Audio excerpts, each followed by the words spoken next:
दोस्तों आज हम डिस्कस करेंगे CSF रूल के चैप्टर 11 के बारे में, जिसमें दिया गया है रूल 44 टू 57 और समझाया गया है अपील, रिवीजन एंड पिटीशन के बारे में।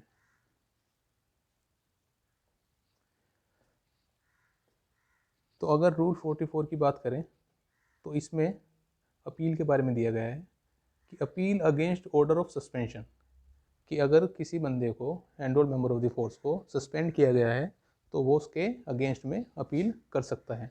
एनरोल्ड मेंबर ऑफ फोर्स में appeal against the order of suspension to the authority superior to the authority by which the order was made. Enrolled member of the force जो है, अगर उसको suspend किया गया है तो जिस अथॉरिटी के द्वारा सस्पेंड किया गया है उससे सुपीरियर अथॉरिटी को वो अपील कर सकता है सस्पेंशन के अगेंस्ट में। Rule 44। 45 order against which no appeal lies, मतलब कुछ ऐसे भी ऑर्डर हैं जिनके अगेंस्ट में अपील नहीं की जा सकती, वो दिए गए हैं रूल 45 के अंदर। जैसे कि एनी ऑर्डर ऑफ इंटरलोक्यूटरी नेचर और other than order of suspension, कि अगर कोई संवेदनशील कोई मसला है या फिर सस्पेंशन के अलावा कोई अगर दूसरा मसला है तो उसमें अपील नहीं की जा सकती। दूसरा, any order passed by an inquiring authority in the course of inquiry under rule 36, अगर इंक्वायरी अथॉरिटी के द्वारा इंक्वायरी के दौरान कोई ऑर्डर सुनाया गया है इंक्वायरी को अच्छे तरीके से कंप्लीट करने के लिए, तो उस ऑर्डर के अगेंस्ट भी अपील नहीं की जा सकती। Rule 46 appeal against order imposing penalties, कि अगर किसी enrolled member of the force को किसी पेनल्टी के तहत लाया गया है तो उसके अगेंस्ट वो अपील कर सकता है। जैसे इसमें समझाया गया है, an enrolled member of force में prefer an appeal against all or any of the following orders to immediate superior authority who was imposed the penalty. मतलब enrolled member of the force को अगर किसी एक पेनल्टी या एक से अधिक कारणों के तहत पेनल्टी में दिया गया है, पेनल्टी लगाई गई है, तो किसी एक के अगेंस्ट में या सभी के अगेंस्ट में जिस अथॉरिटी के द्वारा पेनल्टी लगाई गई है उससे सुपीरियर अथॉरिटी को अपील कर सकता है under rule 46। An order of suspension made और डीम्ड अंडर रूल 33, तो किस किस केस में अपील कर सकता है? अगर उसको 33 के तहत सस्पेंड किया गया तो अपील कर सकता है। An order of imposing any penalty specified in rule 34, अगर रूल 34 के तहत उसे कोई भी पेनल्टी दी गई है, अब कोई भी पेनल्टी क्या है उसमें रूल 34 में, जितनी भी माइनर और मेजर पेनल्टीज हैं सभी, तो उसके खिलाफ भी अपील कर सकता है। Rule 47 period of limitation for appeals, no appeal under these rules shall be entertained unless it is submitted within a period of 30 days। इसमें क्लियर बताया गया है कि अगर किसी enrolled member of the force को अपील करनी है तो उसे एक स्पेसिफाइड टाइम जो कि 30 दिन का है उसके अंदर ही अपील करनी है। अगर इससे बियॉन्ड वो अपील करता है तो उसके पास एक सेटिस्फैक्ट्री रीज़न होना चाहिए डिले का। अगर अथॉरिटी उससे कन्विंस होती है तो वो उसको कंसिडर करेगी, अदरवाइज 30 दिन के बाद जो अपील की जाएगी वो रिजेक्ट समझी जाएगी। Rule 48 form and contents of appeal, तो दोस्तों इसमें यह बताया गया है 48 के अंदर कि अगर कोई member of the force appeal करेगा तो उसका क्या फॉर्म होगा, मतलब किस फॉर्म में वो अपील करनी है, उसका कंटेंट क्या होगा, और जो उसकी लैंग्वेज होगी वो भी एक डिसेंट लैंग्वेज होनी चाहिए, मतलब एक डिसरेस्पेक्टफुल या इम्प्रॉपर लैंग्वेज उसमें एंटरटेन नहीं की जाएगी। Rule 49 The appellant shall submit such appeal to the authority which made the order appealed against. If appellant is not serving under that authority, shall submit it to the authority under whom he is serving। मतलब इसमें यह समझाया गया है कि अगर कोई enrolled member of the force appeal submit करेगा तो वो किसको सबमिट करेगा? वो उसी अथॉरिटी को सबमिट करेगा जिसके द्वारा ऑर्डर पास किया गया था या जिसके द्वारा कोई भी पेनल्टी इम्पोज की गई है, उसके थ्रू ही वो अपील आगे फॉरवर्ड होगी। हाँ, अगर वो enrolled member of the force उस दौरान जहाँ सर्व कर रहा है वो वहाँ पे अथॉरिटी अवेलेबल नहीं है या उसकी जो यूनिट या प्लेस ऑफ पोस्टिंग है वो चेंज हो चुका है, तो जिस अथॉरिटी के अंडर में काम कर रहा है उसके थ्रू ही अपील को सबमिट करेगा। If appellate is not in service shall submit directly to the appellant authority and a copy of the same will be forwarded to the authority which made the order. ऐसा भी हो सकता है कि जो appeal की जा रही है उस दौरान जो अपील करने वाला enrolled member of the force है वो सर्विस में नहीं है, उसको सर्विस से हो सकता है डिसमिसल या रिमूवल भेज दिया गया है, तो उस कंडीशन में क्या होगा, वो अपील डायरेक्टली कर सकता है अपीलेंट अथॉरिटी को, लेकिन उसकी एक कॉपी वो किसको देगा, जिसके द्वारा वो ऑर्डर पास किया गया था enrolled member of the force के खिलाफ। Rule 49। Rule 50 withholding of appeals.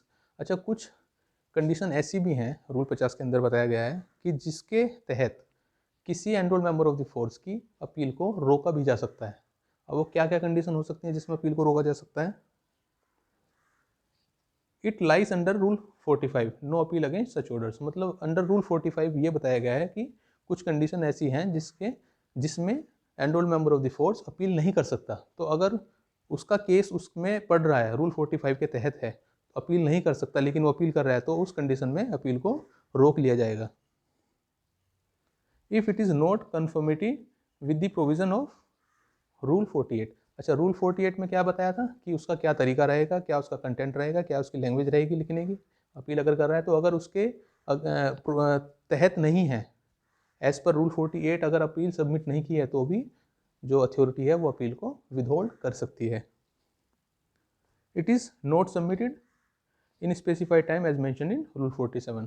47 में समझाया गया है कि अगर अपील किसी को सबमिट करना है तो विद इन 30 डेज़ करना है।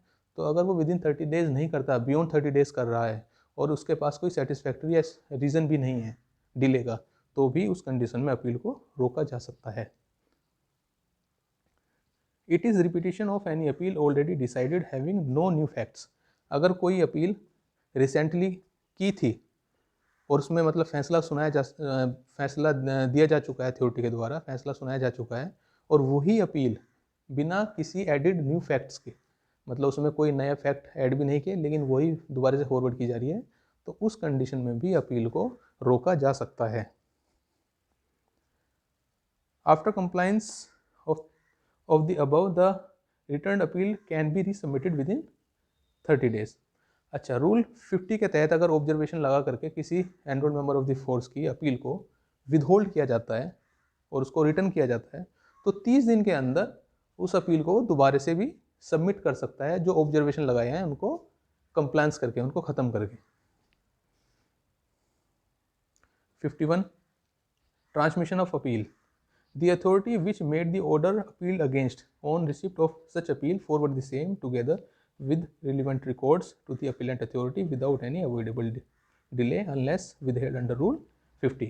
अच्छा, जैसे कोई enrolled member of the force कोई अपील सबमिट करता है, तो जो जिस अथॉरिटी को वो सबमिट की गई है, पहली बात वो उसको विदाउट एनी रीज़न डिले नहीं करेगा, वो उसे फर्दर सबमिट करेगा विद प्रॉपर रिकॉर्ड्स। अगर उसके पास जो भी उससे रिलेवेंट जो रिकॉर्ड्स हैं, तो उसके साथ वो उस अपील को फॉरवर्ड करेगा अथॉरिटी के पास। हाँ, अगर रूल 50 के तहत उसको विदहोल्ड किया गया है तो बात अलग है, तो ही उसको वो होल्ड कर सकता है, otherwise with proper records appeal जो है फॉरवर्ड की जाएगी to the competent authority.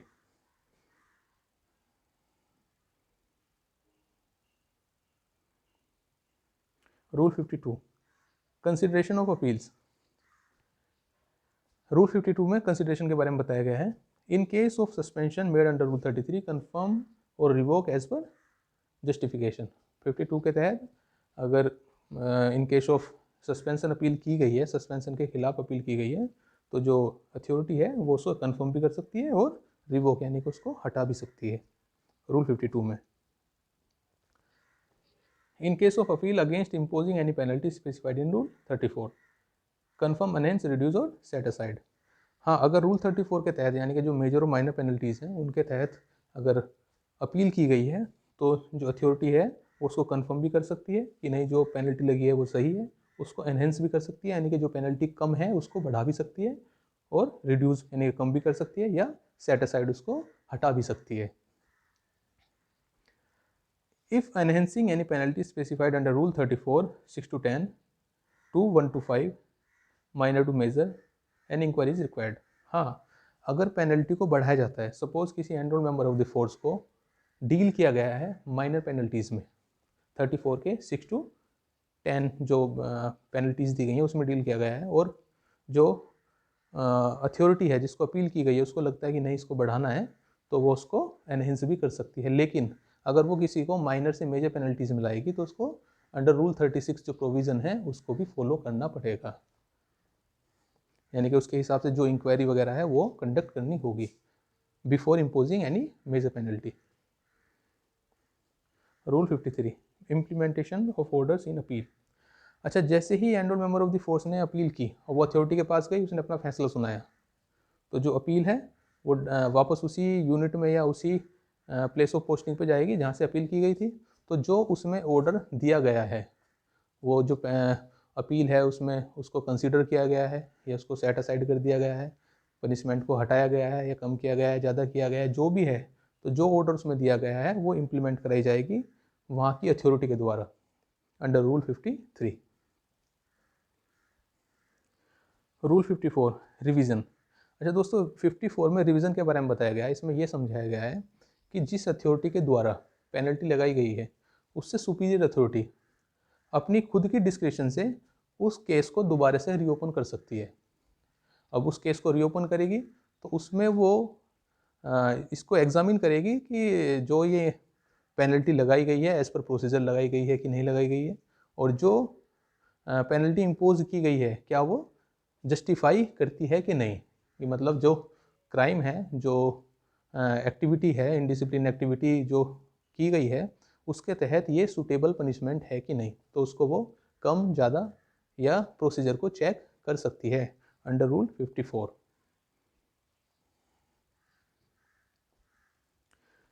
Rule 55 डाइजनन। डाइजनन का मतलब होता है दोस्तों एकार्य दिन। अब इसमें क्या कहना चाह रहा है, while passing a final order to impose a penalty of dismissal, removal or compulsory retirement, the appellate authority or a revision authority without exonerating can reinstate enrolled member of force opportunity to show cause against such action। इसमें यह बताया गया है कि जब किसी enrolled member of the force को dismissal, removal या कंपल्सरी रिटायरमेंट किया गया है किसी अथॉरिटी के द्वारा, ठीक है ना, या अपीलेंट अथॉरिटी के द्वारा, तो रिवीजन के दौरान या जो अपीलेंट अथॉरिटी है उसके द्वारा जिस डेट से उसको डिसमिसल, रिमूवल या कंपल्सरी रिटायरमेंट किया गया है उस डेट से उसको डाइज नन के तहत, मतलब उसको अकार्य दिन के तहत बिना एग्जोनरेट किए उसकी पनिशमेंट से, मतलब पनिशमेंट भी ख़त्म नहीं की लेकिन जो डिसमिसल, रिमूवल या कंपल्सरी रिटायरमेंट था उसको भी एक तरीके से विदहेल्ड कर दिया गया है, एक मतलब उसमें ठहराव दिया गया है, ठीक है। और वो enrolled member of the force को एक अपॉर्चुनिटी दे सकती है कि वो अपने आप को रिप्रेजेंट करे और ये कारण बताए कि किस कारण से उसके द्वारा ये एक्टिविटी की गई है या वो अपने बचाव में क्या रिप्रेजेंट करना चाहता है। और जिस डेट से ये ऑर्डर पास हुआ था और ये जो कार्रवाई चलेगी, ये जो बीच का पीरियड कहलाएगा, ये कहलाएगा डाइज नन, यानी कि एकार्य दिन।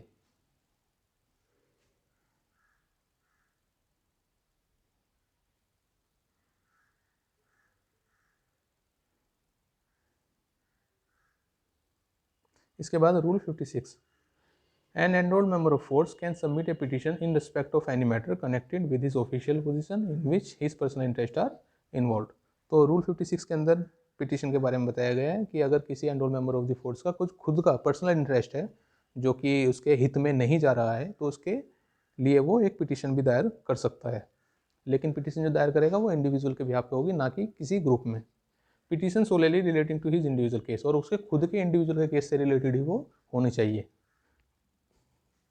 Joint petition shall be an act of indiscipline. अगर कुछ फोर्स पर्सनल साथ में मिलकर के कोई पिटीशन डालते हैं तो एक इनडिसिप्लिन एक्टिविटी समझी जाएगी। In proper form and proper language in contravention shall be rejected. अगर वो प्रॉपर फॉर्म में या जो उसकी एक डिसेंट लैंग्वेज होनी चाहिए उसमें नहीं है तो भी वो रिजेक्ट समझी जाएगी। Such immediate superior shall submit it through his immediate superiors. अच्छा, ये जो है मतलब इसमें दिया गया है कि इसका ट्रांसमिशन कैसे होगा। तो जैसे ही वो जिस अथॉरिटी के पास सबमिट करेंगे तो अपने सुपीरियर को उसको ट्रांसमिट करेगा।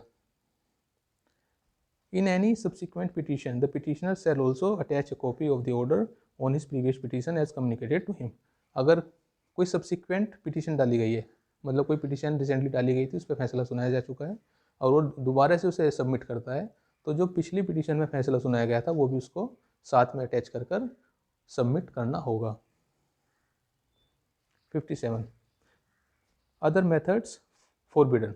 अच्छा, रूल 57 में दोस्तों ये समझाया गया है कि ये जो प्रोसीजर दिया गया है अपील रिवीजन का, तो इसी प्रोसीजर के तहत जो सुपरवाइजरी ऑफिसर हैं, जो अथॉरिटी हैं, उनको काम करना है। अगर इसके बियॉन्ड में जाकर कोई फैसला सुनाया जाता है सुपीरियर या सुपरवाइजरी ऑफिसर्स के द्वारा, तो वो एक इनडिसिप्लिन एक्टिविटी समझी जाएगी। अच्छा, इससे संबंधित क्वेश्चंस क्या हो सकते हैं? Appeal against penalties is given in which rule. तो किसी पेनल्टी के खिलाफ अगर अपील करनी है तो कौन से रूल में दिया गया है? रूल 46 में। Appeal against order of suspension, अगर सस्पेंशन के खिलाफ अपील करनी है तो रूल 44 में दिया गया है। Appeal shall not be entertained if submitted after expiry of 30 days. अगर 30 दिन के बाद अपील की गई है तो उसको एंटरटेन नहीं किया जाएगा, कंसीडर नहीं किया जाएगा। Form and contents of appeal is given in which rule, मतलब उसका क्या फॉर्म होना चाहिए, क्या उसके कंटेंट होना चाहिए, क्या लैंग्वेज होनी चाहिए अपील की, कौन से रूल में दिया गया है? 48 में। Withholding of appeal is given in which rule, अगर किसी अपील में वो मतलब इम्प्रॉपर अपील है, उसकी लैंग्वेज ठीक नहीं है या फिर स्पेसिफाइड टाइम के अंदर नहीं दी गई है, तो किस रूल के तहत रोका जा सकता है? रूल 50 के तहत। Consideration of appeal is given in which rule? Rule 52, मतलब अपील पे जो कंसिडरेशन होगा अथॉरिटी के द्वारा कंसिडर करेगी, वो किस रूल के तहत करेगी? 52 के तहत। Implementation of order in appeal is given in rule 53, जब किसी अपील पर कोई फैसला सुनवा करके उसको वापस भेजा जाता है जहाँ से वो ओरिजिनेट हुई थी, तो वहाँ पे उसको इम्प्लीमेंट कराना वहाँ के जो अथॉरिटी है उसका काम होता है, तो किस रूल के अंदर दिया गया है? रूल 53 के तहत। Revision is given in which rule? अब रिवीजन किसी फैसले के खिलाफ या किसी फैसले को रिवाइज करना उससे सुपीरियर अथॉरिटी के द्वारा, ये किस में दिया गया है? रूल 54 के अंदर। Petition is given in which rule? Petition जो इंडिविजुअल दाखिल कर सकता है वो किस रूल के तहत कर सकता है? 56 के अंदर। तो दोस्तों, अगर वीडियो अच्छी लगी है तो उसको सब्सक्राइब करना ना भूलें। ऐसी वीडियो जल्दी लेकर के आपसे जल्दी मुलाकात होगी। तब तक के लिए थैंक यू।